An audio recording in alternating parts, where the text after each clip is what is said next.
When people ask me how I'm doing, I always say fine. And it's true. There's a sense in which I am fine because I am fully functional. I'm not just sitting in a ball weeping all the time. I'm able to accomplish things. A lot of things I've accomplished in the last 10 months since I lost Bill. I recently made a list of them. We were planning to make some improvements to the cottage. We had already discussed that.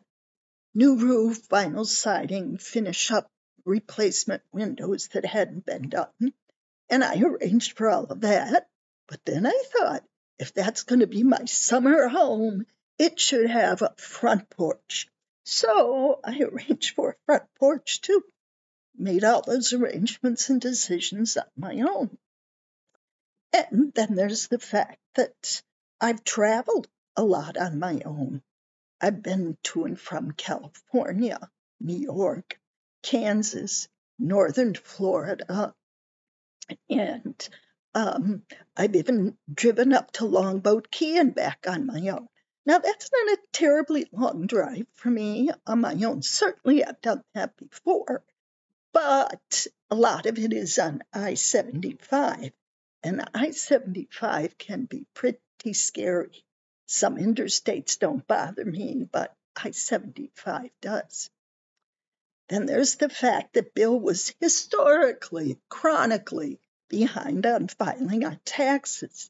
I've gotten that all caught up with the help of accountants, so that's a huge accomplishment. I survived another bout of COVID on my own.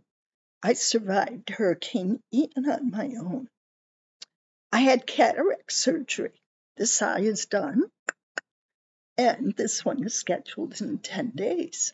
So that's a pretty big accomplishment, too. Then there's all the financial decisions. Bill always made all of those decisions. He would come and tell me what he was thinking of doing and ask for my input. But whatever he thought was just fine with me. He was much wiser about those things than I was. So, yeah, I am functional. But what happens between these accomplishments? I cry. I miss him terribly. I still cry on a regular basis. Excuse me. That's my alarm to remind me about the drops I have to put in my eyes. Anyway, to be totally honest, I may not cry every day, but on days that I cry, usually happens more than once. So, if you are accomplishing things, but you're still grieving in between those accomplishments, please know that I totally understand, and I'm right there with you.